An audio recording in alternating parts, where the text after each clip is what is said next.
Bonjour mes industriels, j'ai quelque chose d'assez stressant à partager avec vous aujourd'hui. Je ne sais pas si l'Afrique est vraiment maudite comme certaines personnes le pensent, certaines personnes le disent. Mais il y a de cela quelques jours, je pense une semaine par là, il y a un jeune qu'on a découvert sur la chaîne d'un influenceur camerounais, un jeune camerounais qui a inventé un équipement grâce auquel on peut générer de l'électricité à travers de l'eau. Ça veut dire quoi? Un générateur qui fonctionne avec de l'eau, un groupe électrogène qui fonctionne avec de l'eau. Et dans la vidéo qui circule sur les réseaux sociaux, on voit bien ce jeune faire la démonstration de son équipement. Je ne peux pas préciser son nom parce que, bon, du moins, vous devez comprendre pourquoi dans la suite de la vidéo. Donc, ce jeune faisait la démonstration de comment fonctionne son équipement et il explique. Il nous fait voir comment son équipement fonctionne, comment ça fait fonctionner, je crois, un ventilateur, comment ça fait fonctionner une télévision.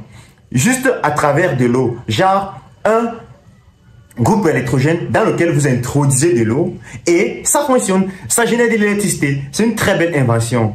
Et ce jeune disait par là que il a fait 4 ans de conception.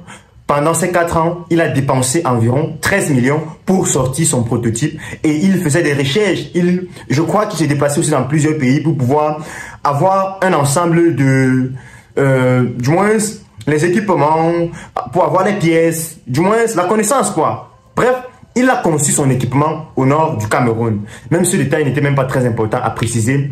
Mais vous voyez là que c'est une très bonne chose, c'est une très belle invention. Mais j'ai 2 ou 3 questions, peut-être même plus, à poser. Ce jeune veut des investisseurs. Il fait un appel aux investisseurs africains, aux investisseurs à travers le monde. Et je suppose que le fait qu'il ait contacté l'influenceur qui a rendu public son invention, c'était un moyen pour lui ou un cri de détresse pour dire « Regardez, je sais faire des choses. Intéressez-vous à moi et investissez dans mon projet. » C'est très bien, c'est vraiment louable, c'est appréciable, c'est même à féliciter. Mais la question ici c'est qu'est-ce que son pays fait, le Cameroun bien sûr, pour pouvoir élever ce genre de personnes, pour pouvoir mettre en avant, pour pouvoir protéger ce genre d'inventions. Deuxième volet, deuxième question. Comment est-ce que ce jeune fait si il est contacté par un autre pays pour pouvoir protéger son invention ou même pour pouvoir avoir les droits d'auteur sur ce qu'il a fait? Ça, c'est la deuxième question. J'ai envie de vous rappeler une anecdote. Vous vous rappelez, il y a de cela peut-être, je crois, 1 an, il y avait un monsieur, je crois un papa même, qui a fait une invention d'une télévision, qui fonctionnait sans électricité, juste avec de l'électromagnétisme. C'est-à-dire, on allume la télé sans que ça ne fonctionne avec l'électricité. Et même cette télé-là, je crois que cette télé avec des chaînes sans câble, juste avec un petit dispositif électromagnétique pour faire fonctionner sa télévision sans électricité. Dites-moi, depuis ces 1 an, où est ce monsieur? Qu'a-t-on fait de son invention? C'était un Africain. Il a inventé quelque chose d'assez brillantissime. Où est ce monsieur? Où est-il aujourd'hui? Qu'en est-il de son invention?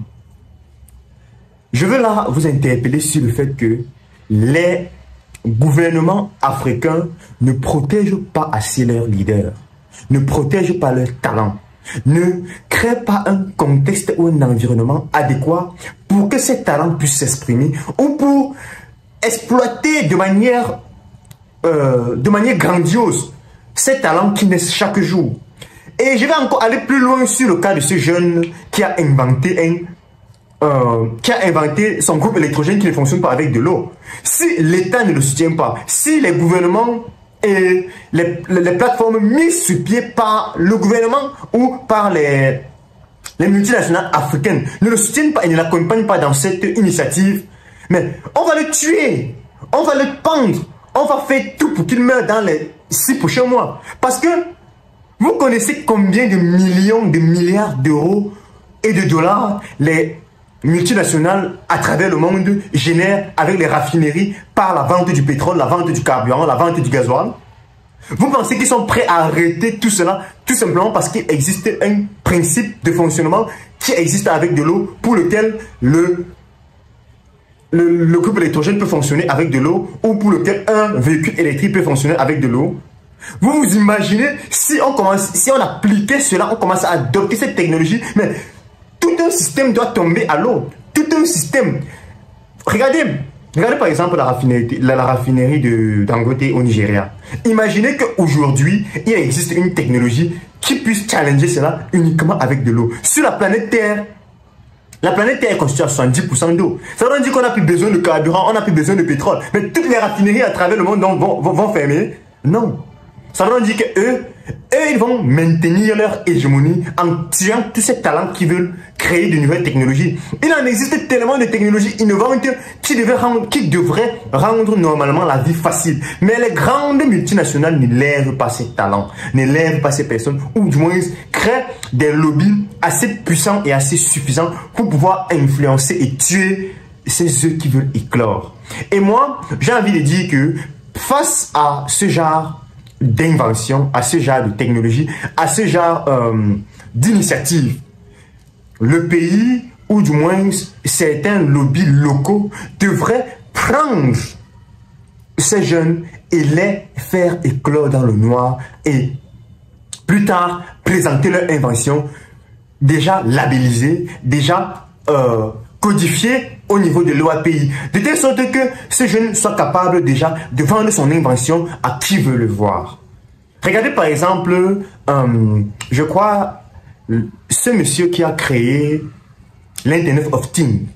Je crois que c'est Séverin Quevin, un truc comme ça. Je vais essayer de regarder son nom encore pour vous parler davantage par rapport à lui, qui a créé la connectivité entre les objets. C'est lui qui a été l'inventeur même de l'Internet of Things, c'est-à-dire des objets connectés. À travers son invention, aujourd'hui, nous sommes capables de connecter les objets entre eux, ce qui n'était pas le cas par le passé. C'est-à-dire, deux objets pensent par eux-mêmes, restent connectés sur Internet et interagissent entre elles.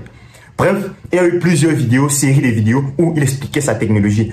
Voyez-vous, il est camerounais, mais il a une nationalité française et il a breveté il a fait valoir son invention aux États-Unis. Donc, c'est un peu comme si tout ce qu'il a créé, tout ce qu'il a dû mettre sur pied revient à la France, malgré qu'il est de nationalité camerounaise. Vous voyez l'absurdité de la chose? C'est un peu pour vous dire que en Afrique, on a l'impression que les Africains sont maudits, que l'Afrique est maudite, parce qu'on ne reconnaît pas nos talents, on ne reconnaît pas nos valeurs et on ne met pas assez en avant ce que nous-mêmes sommes capables de créer. Regardez ce jeune qui a créé ce générateur, ou du moins ce groupe électrogène fonctionnant avec de l'eau.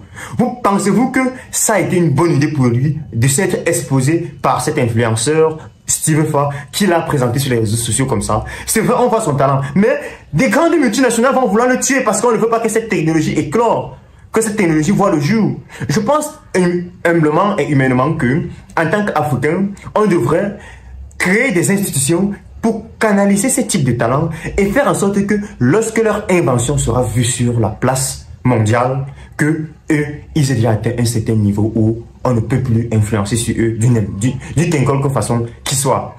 C'était l'aveugle africain qui te partage son point de vue, qui a décidé d'observer l'Afrique sur l'œil d'un colonisateur. Parce que, oui, toi, Africain, tu vas observer l'Afrique sur l'œil d'un colonisateur, mon ami, pour que tu puisses impacter dans ton continent avec une nouvelle tact, avec un nouveau regard. Alors, c'était Industrialisation de l'Afrique. On va se dire à plus et à très bientôt dans de nouvelles vidéos. Je suis ravi que tu aies écouté cette vidéo jusqu'à la fin. Donne-moi ton point de vue en commentaire et parle-moi aussi par rapport à ce type d'invention et comment tu penses que l'Afrique devrait aborder ses talents pour pouvoir valoriser ce talent, valoriser cette matière première intellectuelle que nous avons. Alors, on va se dire à ciao et à très bientôt.